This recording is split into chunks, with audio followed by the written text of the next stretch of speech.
Hoje eu vou falar sobre o fogo. O fogo que é tão essencial no nosso dia a dia, mas que ao mesmo tempo é perigoso. Aliás, a nossa vida, né, tem essa dualidade das coisas que são necessárias, mas ao mesmo tempo podem se tornar muito perigosas. E eu quero trazer o fogo sobre uma perspectiva diferente, porque a gente fala muito do fogo no agronegócio. A gente entrou no período de seca agora, o período dos incêndios florestais, prejuízos grandiosos são causados, mas ao mesmo tempo existe uma comoção, existe uma união de pessoas para apagar esse fogo. Eu quero trazer o lado psicológico do fogo. E eu vou conversar com a doutora Thaís Moraes Nogueira Martins, que é psicóloga. E a gente vai falar sobre o combate aos incêndios florestais, que é um desafio coletivo. Tudo bem, Thaís? Tudo bem. Você é psicóloga? Sim, psicóloga e psicanalista. Qual que é a diferença? Bom, a psicanálise, em termos muito básicos, né? A psicanálise, ela não tinha psicologia antes. Então, começou com a psicanálise e depois veio o ramo da psicologia. É uma das abordagens que a gente vai dizer, mas a técnica ela é bem diferente também. Ok. A única coisa que eu sabia do psicanalista é que tinha um divã. Né? Antigamente era famoso divã, que as pessoas deitavam no divã. Né? Existe isso? Ainda existe. É mesmo? Ainda existe. O fato da pessoa deitar no divã muda alguma coisa?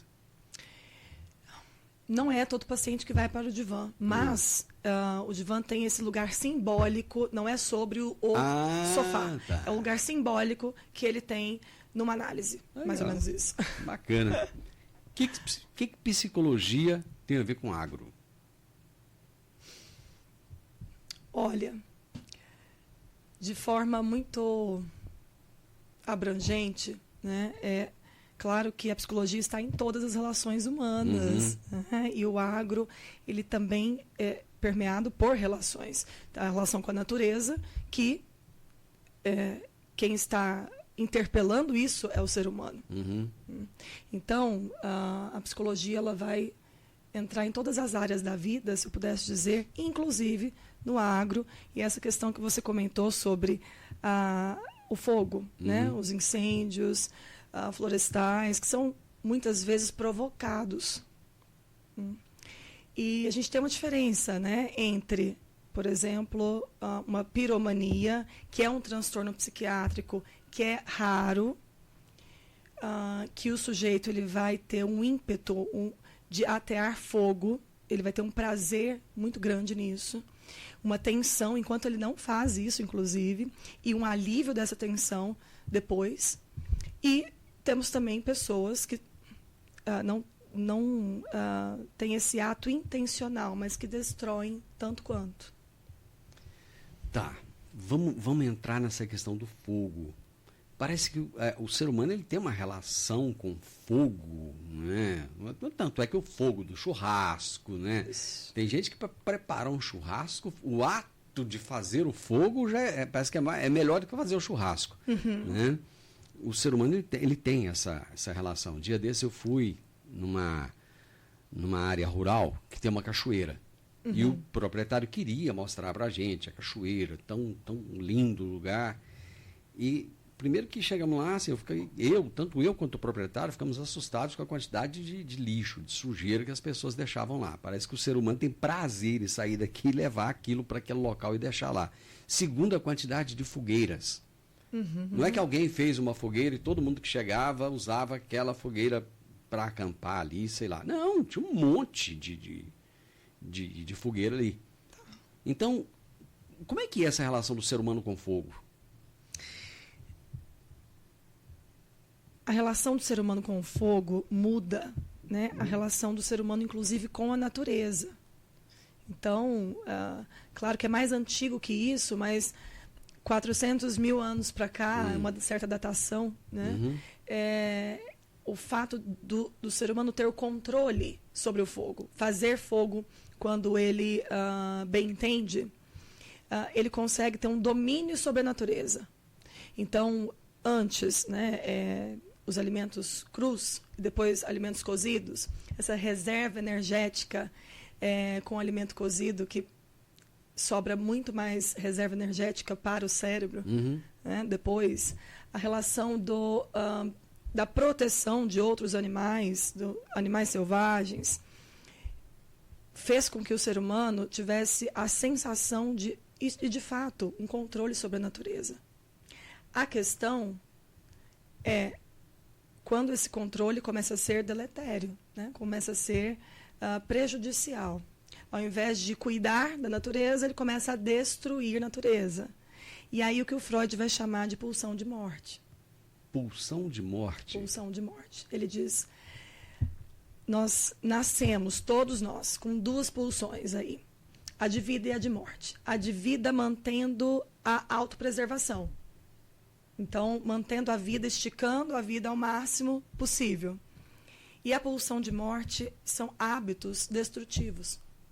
Pode ser, por exemplo, desde o fumar, o beber, ou relações tóxicas, atear fogo. São atos e relações destrutivas com a vida, que vão encurtando, né, o tempo de vida, seja seu ou seja do outro. Nessa pulsão de morte, que todos nós temos, mas quando ela não é criativa, quando a gente não consegue fazer algo criativo com ela, com essa agressividade, porque a agressividade não é ruim. A gente precisa de agressividade, inclusive, para sair da cama. Mas quando ela é colocada para a destruição, né, a destrutividade, é o que ele vai chamar de pulsão de morte. Há indivíduos que têm uma pulsão de morte muito alta. Exacerbado. Exatamente. E essa inibição, né, porque a pulsão de vida ela vem inibindo, promovendo a vida, inibindo essa pulsão de morte, conversando, não tem como inibir, mas existindo um meio termo que a vida pode prosseguir.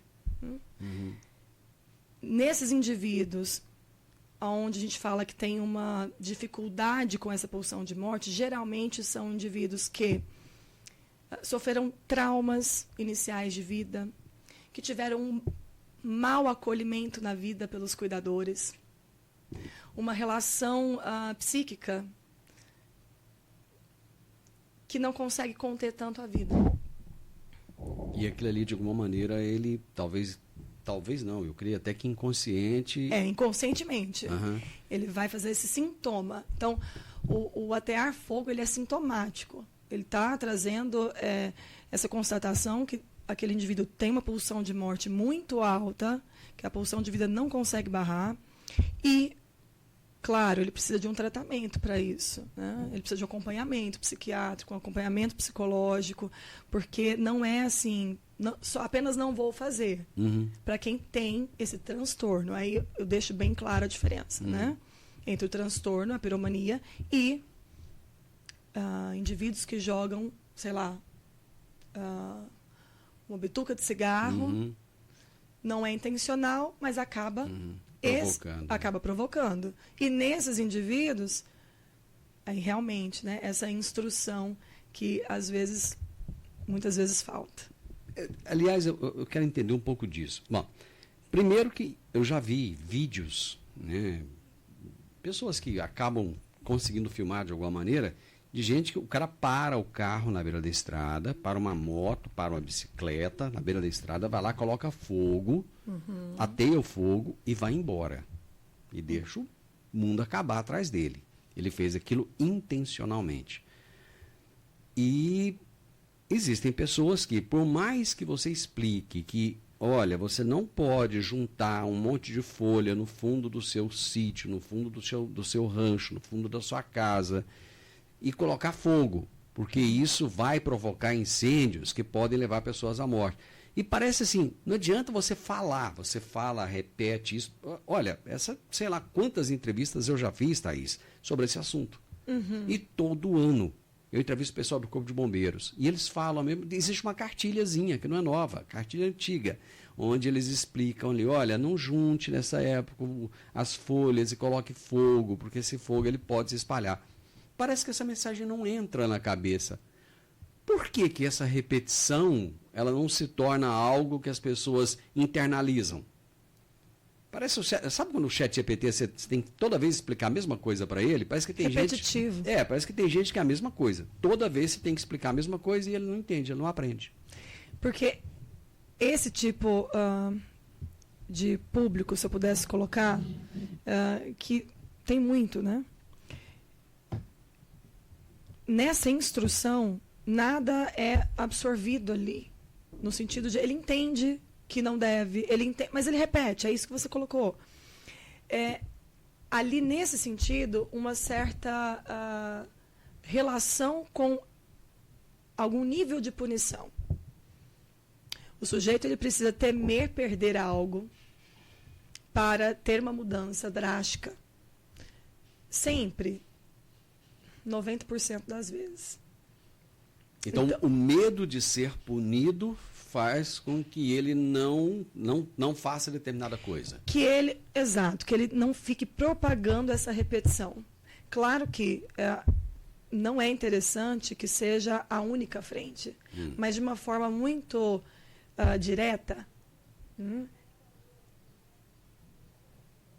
É muito complexo essa mudança, porque eu estou partindo do pressuposto que é um outro que não vai ter um acompanhamento psicológico, que é um outro que não tem muito conhecimento de si. Tá? Então, esse lugar de uma punição, ele faz com que o temor de uma perda, ele faz com que o outro, forçadamente, de alguma forma, reveja e ainda assim pode ser que não mude, mas é a forma mais primitiva utilizada. Empatia. A empatia está ligada à psicologia de alguma maneira? Porque quando você tem empatia por alguém, quando você imagina o seguinte, olha, se eu colocar fogo aqui nesse monte de folhas, eu posso perder o controle disso e queimar a casa do meu vizinho. Ou o meu vizinho pode acabar morrendo queimado.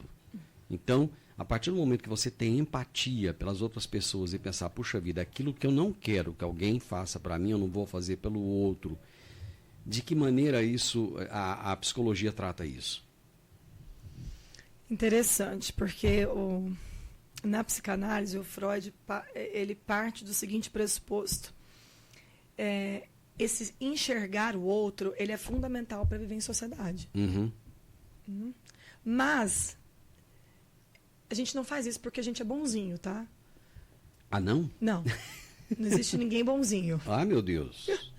O que tem é isso. Por exemplo, eu não faço algo porque o outro pode fazer isso comigo. Isso é narcísico. Então, eu posso perder algo, então eu não faço para ti. Essa relação, ela é a base de uma estrutura social. Pelo que eu entendi, a preocupação, então, não é com o outro, é comigo. Sempre. Louco isso, é muito doido. Porém, aí ele continua, né? Para uma sociedade se manter, é isso, essa recusa pulsional. Eu preciso recusar algo e olhar o outro, mesmo que seja narcísico, para que a sociedade continue, para que tenha vida. Então, quando esse outro não consegue, poxa, eu posso matar o meu vizinho, eu posso destruir a casa do meu vizinho, por exemplo. Né? Ainda esse outro muito ensimesmado, que a gente vai chamar, e muito... é um tipo de um sintoma. É um sintoma de uma dificuldade em sair de si e olhar para o outro. Porque quando a gente nasce, é isso, nós somos a majestade do bebê. Só existe aquele bebê, ele é o centro do mundo. É um processo até ele sair e olhar o outro. Isso é um processo de constituição. E aí há pessoas que ficam presas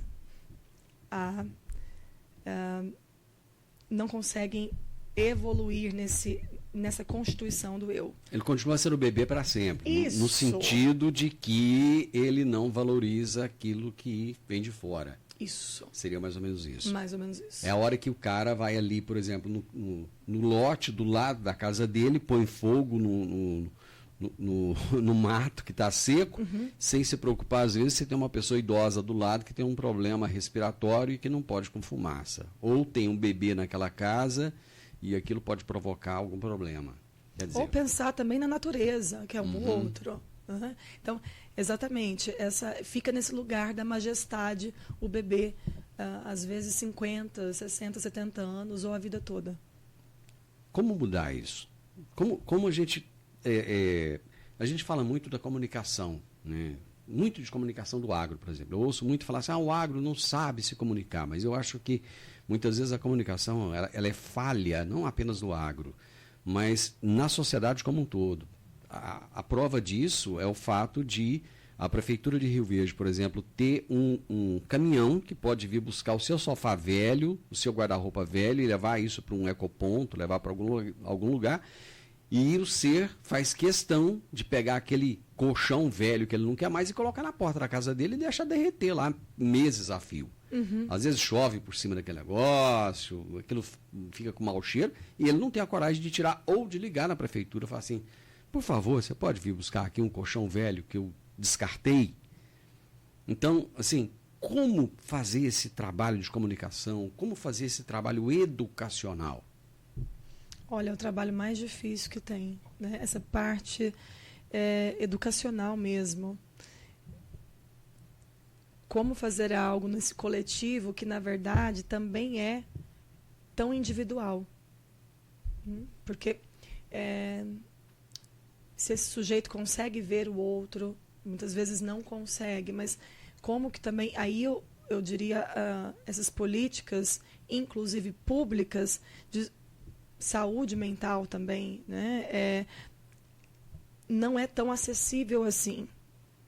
A gente tem órgãos que funcionam e graças que funcionam, mas a gente tem um tempo aí muito significativo de espera. Então, claro, essa vertente com o meio ambiente, com as questões psicológicas, esse coletivo, ele começa nesse individual, vamos dizer, ali, nessa vizinhança, nesse vizinho. Não dá para eu falar desse todo, porque, por mais que isso seja muito tentador, ele vai ser pouco efetivo. Então, quase que um trabalho de formiguinhas ali, entre os semelhantes. Eu quero trazer um outro aspecto do fogo aqui. Eu vou citar um caso aqui que é real, eu não vou falar quem, né? O caso é real, de um casal de cerca de 80 anos de idade, um casal de idosos, que mora na zona rural, aqui de Rio Verde. Esse casal mora sozinho, tem vizinhos ali próximos, logicamente, são pessoas saudáveis, né? Apesar da idade, são saudáveis, e um fogo iniciou lá em algum local, na vizinhança próxima. Eu não sei como é que esse fogo iniciou. E foi um pandemônio, porque todo mundo desesperado, tentando apagar aquele fogo, e joga água e busca. Até que o bombeiro chegasse lá, já teria queimado meio mundo. E o fogo chegou até o quintal daquele casal. Eu estive na propriedade alguns meses depois e eu vi lá o estrago. A cerca de 15 metros da casa deles, então o pé de manga estava queimado, as fruteiras, grande parte das fruteiras ali estavam queimadas. E eu conversando com eles, e eu sentia a lembrança daquele dia era muito forte para eles, era muito sofrido. Eu imagino que algum trauma ficou daquilo ali, né? Existe esse trauma? Isso deixa sequelas emocionais das pessoas? Com certeza, porque a partir do momento, tudo que é um excesso, ele vira esse lugar traumático, esse potencial traumático. Então, ali, esse casal, né, de idosos vivenciaram uma invasão, né, e um temor também, em perder, que seja a propriedade, a vida e tantas perdas ali implicadas. Essa eu não vou nem colocar a quantidade de perdas, mas o significado que aquilo tem. Isso sim vira um potencial muito traumático que a gente precisa cuidar, porque sequelas psicológicas vêm de na verdade, não vou colocar de um ato em si, mas o significado daquele ato para aquele sujeito. Né? E as perdas que ele teve decorrente daquele ato. Então, com certeza. Eu gostaria de tratar também do impulso. Porque muitas vezes, quando você vê que o fogo está chegando, você, no impulso, pode fazer coisas que vão trazer a injúria, tanto física quanto da própria vida, né? Deixa eu citar um exemplo aqui. Às vezes o fogo na propriedade rural está se aproximando do barracão. Você olha e fala assim, vai queimar minhas máquinas. Eu tenho que tirar minhas máquinas de lá. Você sabe que não dá tempo. Mas mesmo assim você vai lá e quer tirar a máquina. Ou vai queimar minha casa. Meus documentos estão lá dentro. As fotos dos meus filhos, da minha família, do meu casamento, meu álbum de casamento, está lá. Eu preciso de pegar. A escritura da minha fazenda está lá dentro. Eu vou entrar na casa e vou tirar. Isso acontece com frequência. Mesmo que você saiba que depois você pode ir lá no cartório, pedir uma segunda via daquela escritura, ou tentar, sei lá, buscar aquelas fotos, resgatar de alguma forma, ou não, vai ficar só na memória. Mas as pessoas acabam arriscando a vida para buscar aquele bem, para não perder aquele bem. Como se antecipar isso? Como não deixar que isso aconteça? Como preparar a mente para a mente te dar um start, uma mensagem dizendo, não vá que deixa acontecer. Nesse cenário é muito importante o que visualizar. Eu não vou colocar o pior cenário, mas o nível de perda. Então vamos supor, o que é perdido? Nossa, vai ser perdido ali a vida. Pode ser perdida a vida. Certo. Pode ser perdido, enfim, pode ficar numa cama de hospital. Essa consequência negativa é o que vai... Porque quando esse impulso vem, ele não é muito controlável. É isso, o impulso é isso. Porque se ele fosse controlável, ele não era impulso. Então, essa relação com a perda é o que vai freando também, efetivamente, essa relação e criando esse lugar mais racional. Essas fotos, que legal você citou, né? As fotos dos filhos, do álbum de casamento, da escritura, que a relação com os filhos está acontecendo. Continuará acontecendo, né, em vida. O que pode ser perdido? Quase que uma redução de danos com relação à perda. Então, essa redução, fazer essa triagem de uma redução de danos. Que a foto ela pode ser, de fato, perdida. A relação ela continua. Mas, para isso, vai ter que estar vivo, né? E muitas vezes isso acontece no coletivo. Por exemplo, pegou fogo numa propriedade rural. Muitas vezes, no desespero do momento, as pessoas não usam um EPI, elas não usam o aparato necessário para se proteger diante daquele fato.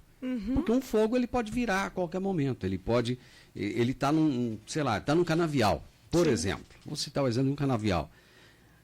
De repente você pode se ver cercado pelo fogo. E você não conseguir sair daquele meio ali. E isso é uma consequência, isso acontece muito. E as pessoas começam a se juntar, os vizinhos começam a se juntar. Qual é a importância de se programar, de se preparar? Porque a gente sabe que o fogo virá. Agora, por exemplo, nós estamos chegando no mês de agosto, a época que começa incêndio. Isso é todo ano. Não é agora, em 2026. Isso é 2025, 2026, 2027, 2030, 2050. Vai ser do mesmo jeito. A gente sabe que vai chegar uma determinada época que vai ter incêndio. Como se preparar para isso? Sabendo que, olha, vai acontecer.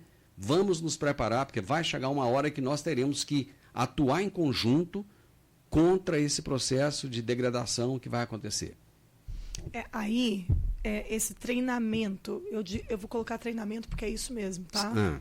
Esse treinamento, inclusive em situações de um cortisol super alto, né? Está ali numa situação adversa, você vai ser atravessado pelo impulso, porque o impulso ele vai visar a sobrevivência, mas não necessariamente essa sobrevivência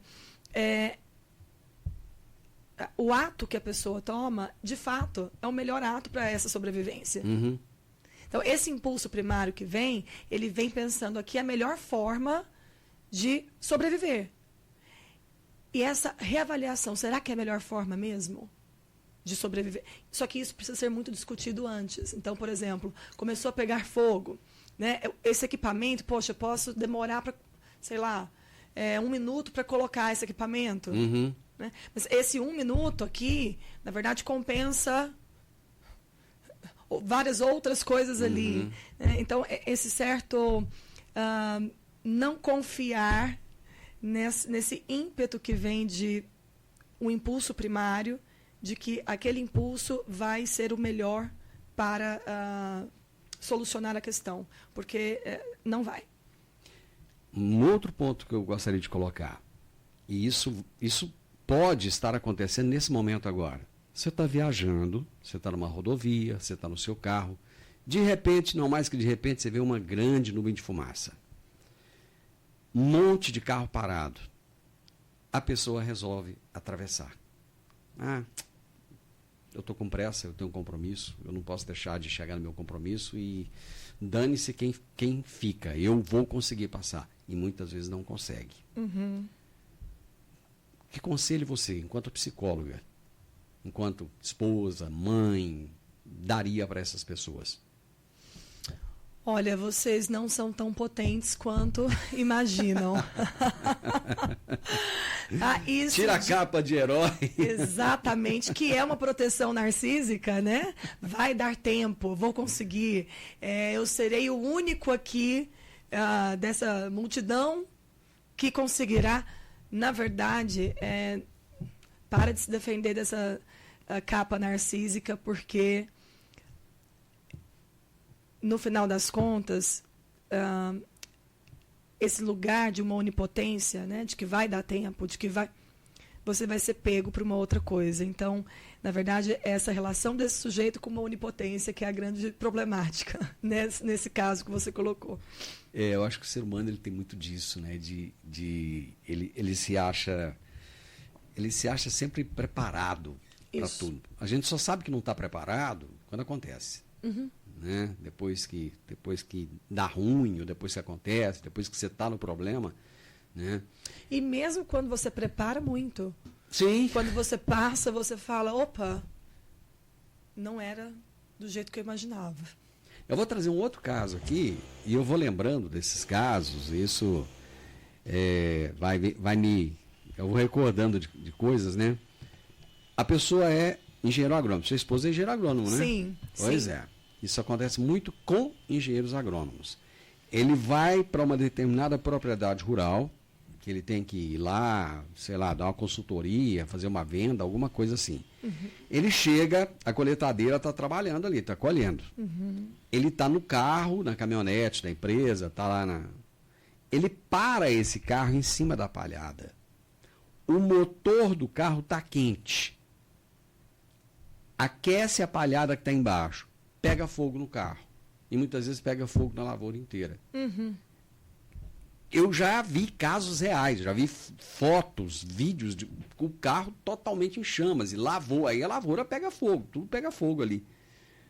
Então, o que leva uma pessoa preparada? Você, puxa vida, um profissional desse, ele é preparado. E ele sabe que isso pode acontecer, mas ele não mede a consequência daquele ato que parece que é um ato bobo, né? Eu só vou parar ali, conversar com o produtor rural, conversar com o operador da máquina e volto, entro no meu carro e saio.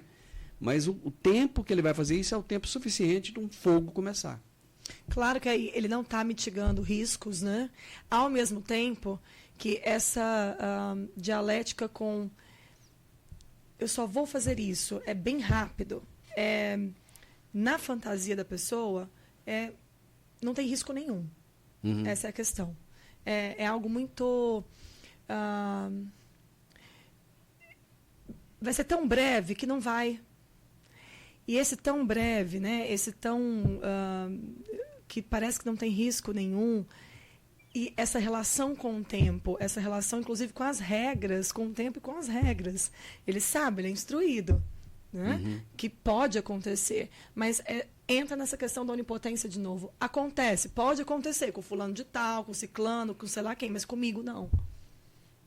Então, quando a gente coloca que a regra é para todos, é um sentido de proteção mesmo, proteção à vida, né? A lei, ela, de uma forma geral, ela nos protege. E, claro, sem ela seria a pura pulsão de morte acontecendo.